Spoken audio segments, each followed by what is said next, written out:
4,20,000කට දී හැකි ත්‍රිවිල් රථයක් 9,30,000කට විකුණනවා.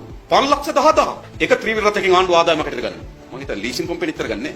දැන් ලීසින් මාෆියාවකට වඩා අද ත්‍රිවිල් රථ රියදුරන් ගොදුරු වෙලා තිබෙන්නේ ආණ්ඩු මාෆියාවට. දැන් මා දැක්ක ඔයගොල්ලෝ ගිහිල්ලා රාජ්‍ය නායකයන් ඉල්ලන මේ ලීසින් සඳහා යම් ක්‍රමවේදයක් හදන්න. නෑ ලීසින් සඳහා යම් ක්‍රමවේදයක් හදන්න කලින් මේ රථය සඳහා පවරා තිබෙන අධික බදු බර ඉවත් කරන්න ඕන. 100%කට වඩා වැඩි 120ක විතර බද්දක් තියෙනවා. මෝටර් සයිකල් ත්‍රිවිල් රථය තමයි ලංකාවේ වැඩිම බදු තිබෙන්නේ. තමුන්නාන්සේලා ත්‍රිවිල් රථය දුවනකොට 1000ක් කිපෙවුවා නම් අනිවාර්යෙන් 500ක් උපයලා තියෙන ආණ්ඩුවට. එයි 4,20,000 ත්‍රිවිල් එක ගෙනල්ලා තියෙන 9,30,000. මා පෞද්ගලික මහ බැංකුවේ මුදල් මණ්ඩලය හම්බෙලා තියෙනවා. මේ මයික්‍රෝ ෆිනෑන්ස් වලට අපේ රටේ ජනතාව ගොදුරු වෙලා තියෙන ආකාරය ලීසි සමාගම් මාෆියාව ගැන කතා කරන්නේ. සමහර මයික්‍රෝ ෆිනෑන්ස් ඔය සූත්‍ර මූල්‍ය ණය තිබෙනවා මහ බැංකුව අධිපතිවරයාට ගණන් හදලා පෙන්නවා. 72යි පොලිය කිව්වා. ඒතර මට මහ බැංකුව අධිපතිතුමා කිව්වා 72 පුදුම වෙන දෙයක් නෙවෙයි.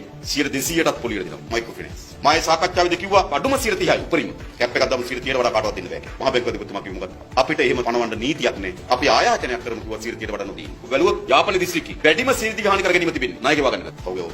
ගොවියාද දීවරයාද සාමාන්‍ය ග්‍රාමීය කාන්තාවද ත්‍රිවිල් රථ රියදුරාද වේදකින් තොරව මේ හැමදේනම මෙහි ගොදුරු බවට පත් වී තිබෙනවා. ඔබලාගේම සුනිල් ජයවර්ධන සොයුරා ඝාතන වෙන හේතුනේ කුමක්? මේ මාෆියාව. මොනතරම් බලයක් තියෙනවද? මොන ශේස්ත්‍රයේද? වාරිකේ ගෙවුවේ නැත්තම් මැරෙව පැනලා වාහනයක් උස්සගෙන යන්න පුළුවන් වගේ. අපි ඉඩම බැංකුවට තියලා ණයක් ගත්තා. බැංකුවෙන් ඇවිල්ලා ඉඩම උස්සගෙන යන්න පුළුවන්. බෑ. නියමිත පරිදි නඩු කියලා බැංකුව ඉඩම පවර ගන්නවා. අනෙක් හැම ශේස්ත්‍රයකම බැංකුව සහ පාරිභෝගිකය අතර විධිමත් ගනුදෙනුවක් තියෙනවා. හැබැයි මේකේ මොකද වෙලා තියෙන්නේ? පාරේ යනකොට රැකලා ඉඳලා පොළු තියාගෙන වාහනේ එළියට ඇදලා දාලා වාහන උස්සගෙනවා. එහෙම බලයක් කාටද තියලා තියෙන්නේ? කිසිදු මූල්‍ය සමාගමක් එක්ක එවැනි බැඳීමක් නැහැ. නියමිත පරිදි වාරිකේ ගෙවන්න නැත්නම් ඒකට වාහනේ ගන්න පුළුවන්. හැබැයි මේ ගන්නෝනේ පැහැර ගන්නවා. ඒ නිසා මූල්‍ය සමාගම සලකන්නේ මංකොල්ල කරුවා මං පාරන්නන්නේ. ඒකේ ගොදුරක් හැටියට ඔයගොල්ලන්ගේ අයිතිවාසිකම් වෙනින් පිළිතුරුගේ ඝාතනය.